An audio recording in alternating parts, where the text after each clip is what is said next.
Pemirsa, penyidik Kejaksaan Agung kembali menetapkan 5 tersangka baru mega korupsi tata niaga timah yang merugikan negara 271 triliun rupiah. Polda Jawa Timur menetapkan 4 kepala desa di Kabupaten Bojonegoro terkait korupsi bantuan keuangan khusus sebesar 1,2 miliar rupiah. Kasus korupsi tambang timah ilegal terus memunculkan tersangka baru.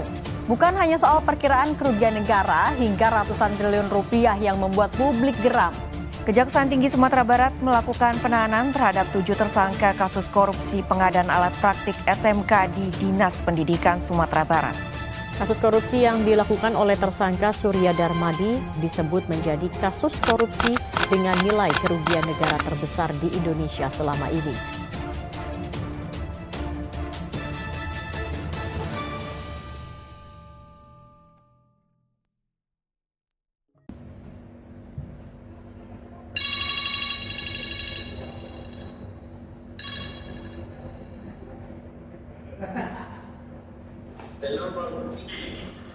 Halo, dengan siapa? Dengan siapa? Dengan Pak Ahmad. Oke, ada apa Pak? Ini saya membutuhkan SIM dari Pak Nurdin. Apakah ada cara untuk mempercepat prosesnya? Anda ingin SIM secepat mungkin. Anda ingin membuat SIM gitu Pak? Iya. Oke Pak. Secepat mungkin. Oke Pak, ada satu jalur pembuatan SIM dengan secepat mungkin. Mungkin Bapak bertanya. Caranya adalah Bapak mengirimkan berkas-berkasnya saja, terus Bapak membayar sebesar 500.000 untuk kami administrasi gitu Pak.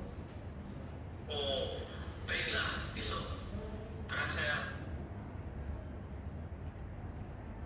kontribusinya. Gimana Pak? Besok akan saya kirimkan uangnya dan berkas-berkas yang diperlukan untuk membuat SIM. Oke Pak, itu estimasi pembuatan SIM-nya itu cepat Pak? 1 hari sudah selesai kalau jalur itu seperti yang Bapak inginkan. Oke, baik. Siap. Siapa besok bisa disiapkan berkas-berkasnya, langsung saya bantu Pak dan proses seperti itu Pak. Oke. Ya Pak Ahmad. Waalaikumsalam. Assalamualaikum. Salam Pak. Ya Pak, sudah disiapkan berkas-berkasnya yang kemarin Pak? Ini Pak, sudah lengkap. Saya Sudah mengambil lengkap. semuanya yang diperlukan. Coba saya cek dulu ya Pak. Bentar ya Pak.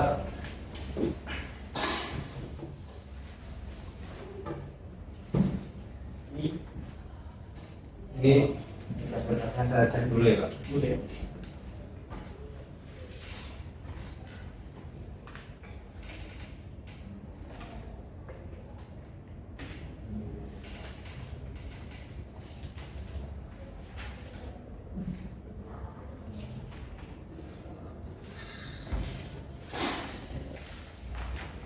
Oke Pak, berkasnya sudah lengkap. Mungkin besok Bapak bisa langsung mengambil SIM-nya. Baik Pak. Terima kasih Pak. Siap Pak. Bantuannya. Ini ada sedikit uang kontribusinya. Nah iya Pak, terima kasih. Saya pamit ya Pak. Saya ambil ya Pak. Ya, terima kasih Pak ya. Iya Pak. Assalamualaikum Pak. Pak Ahmad lagi Pak, selamat pagi. Apakah sudah jadi SIM saya yang kemarin? Sudah Pak. Bisa saya ambil? Bisa Pak, bisa segera saya ambil kebutuhan di lagi. Ini SIM Bapak. Silahkan menggunakan SIM Bapak dengan sebaik-baiknya ya Pak. Oke Pak. Iya, Pak. Cepat sekali Pak. Iya Pak. Karena jalur khusus ya. Terima kasih Pak ya. Saya pamit dulu. Ya. Mau saya pakai langsung. Ya Pak. Saya pamit dulu Ya Pak, hati-hati Pak. Assalamualaikum. Jalan Pak.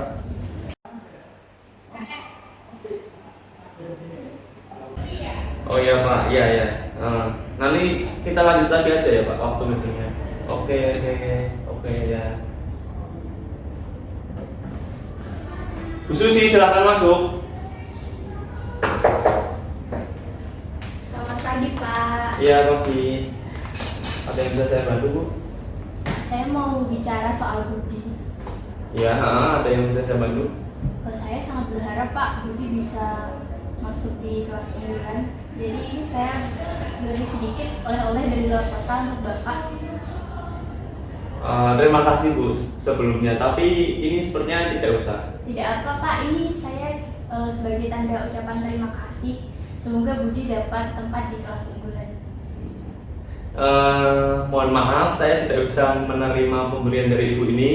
Gara-gara menurut pasal 12B UU Tipikor nomor 20 itu tahun 2001 menjelaskan bahwa setiap gratifikasi yang diberikan kepada pegawai negeri dan penyelenggara negara itu termasuk pemberian suap. Seperti itu Bu. Baik Pak, saya minta maaf ya Pak untuk secara tidak sengaja saya memberikan suap. Tapi bisa diterima saja Pak, ini oleh-oleh dari saya tanpa maksud apapun. Oke, baik. Terima kasih Bu. Sama-sama Pak, mari. Ya.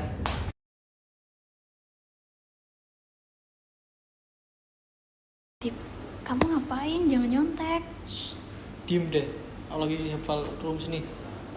Kita harus kerjakan ujian dengan jujur. Udah deh, tahu apa kamu? Aku lagi butuh nilai bagus nih.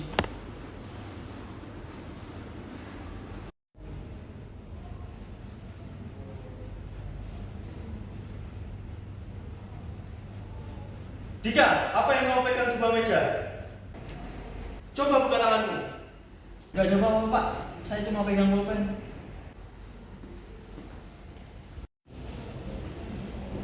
Coba buka tanganmu. Ini apa Dika? Kamu mencontek ya? Iya Pak. Lain kali nggak boleh gitu ya. Iya Pak.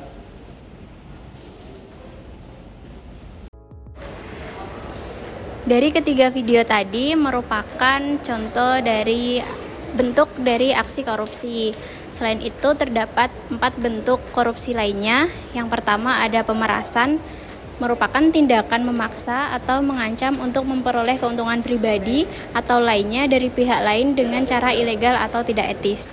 Yang kedua ada konflik kepentingan, di mana situasi individu atau pihak terlibat dalam keputusan yang dapat mempengaruhi kepentingan mereka sendiri atau kelompok terkait, seringkali dengan mengabaikan kepentingan umum.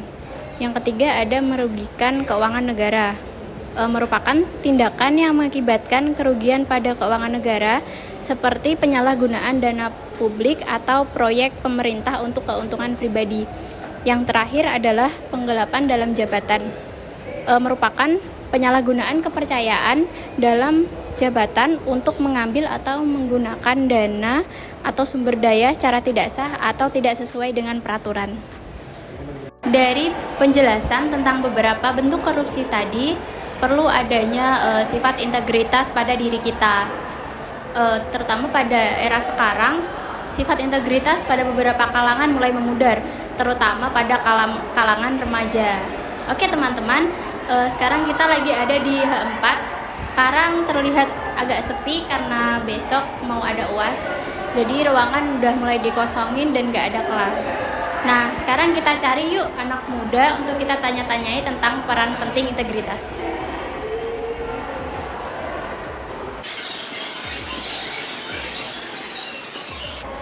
Halo Kak, boleh minta waktunya sebentar gak? Iya, boleh.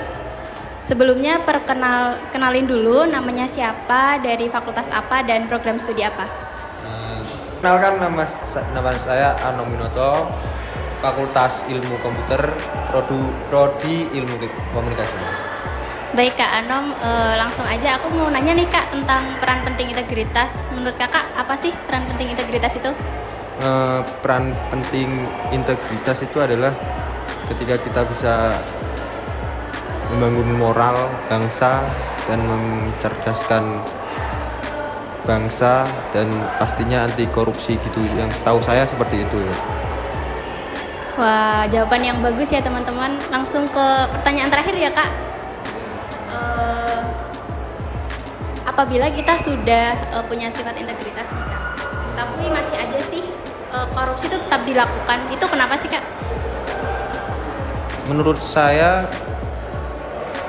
korupsi tetap dilakukan itu karena kurangnya pengawasan tentunya, terus kurangnya pribadi sendiri-sendiri. Mungkin mungkin kalau kita bisa mengubah pribadi kita terhadap anti korupsi atau pemikiran kita anti korupsi gitu, pasti tidak akan korupsi gitu. Menurut saya seperti itu sih. Wah, statement yang bagus. Benar adanya tidak mungkin korupsi berjalan dalam satu arah. Pasti ada kelemahan dari kedua faktor tadi. Kita lagi mau ke rooftop H3. Di sini kita mau cari anak muda berintegritas lainnya. Yuk.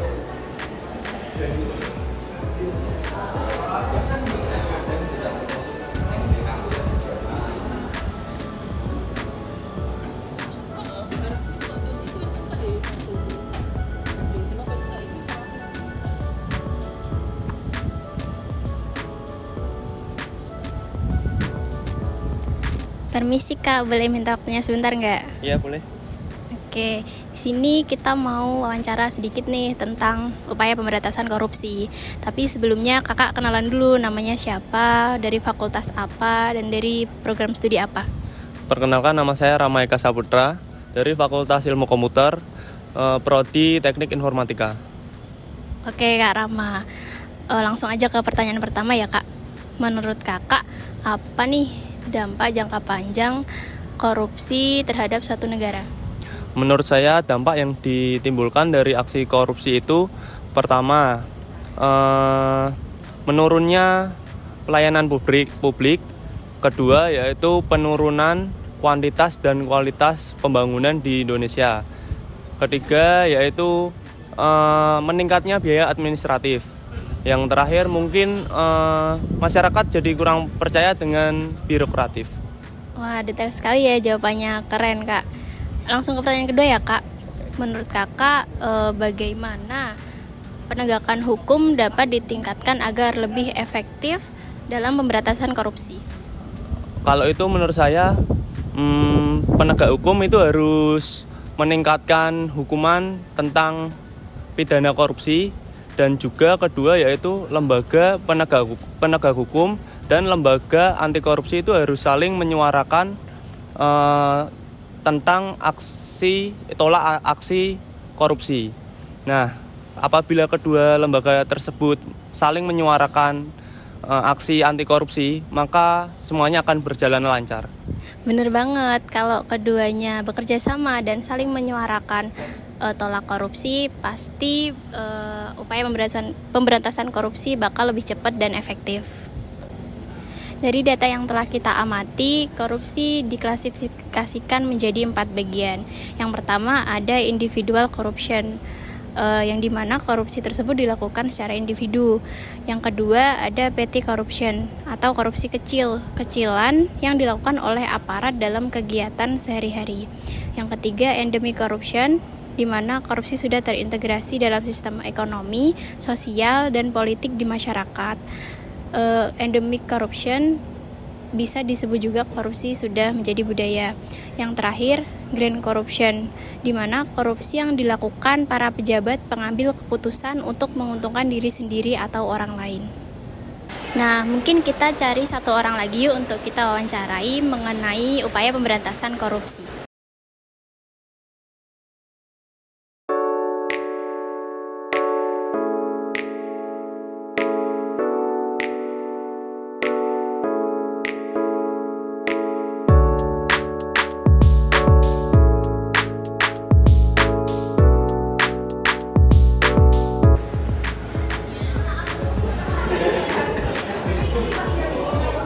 Nah, sekarang kita lagi ada di H6 nih, tempat anak-anak Udinus ngerjain project bareng dan juga bisa rapat organisasi. Kita langsung tanya-tanya ke kakak itu yuk.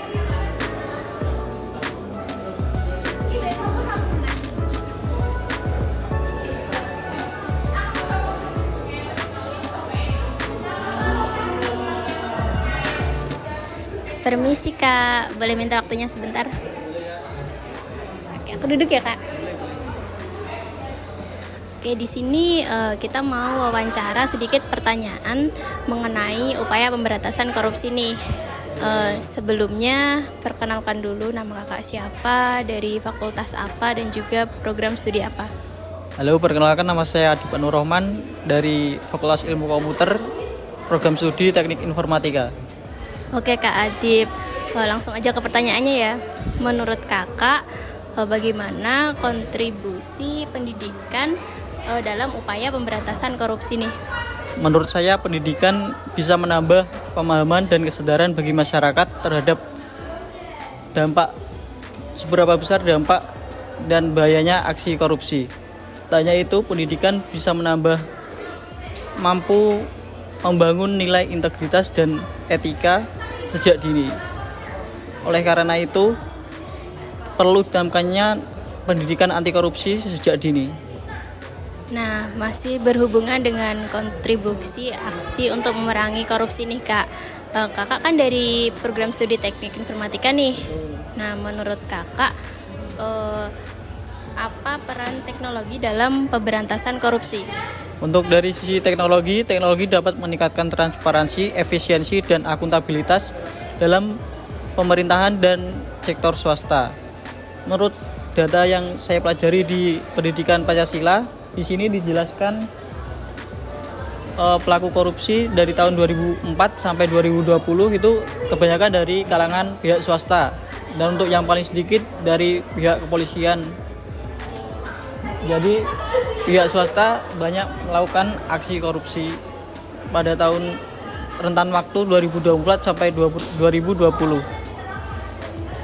Teknologi mampu mendapatkan akses informasi dengan cepat dan serta meningkatkan transparansi untuk melakukan pemantauan korupsi agar lebih efektif. Wah, pertanyaan dijawab dengan bagus ya. Oh ya, by the way, di Udinus diberikan mata kuliah pendidikan Pancasila agar mahasiswa paham dan memiliki rasa bela negara yang kuat.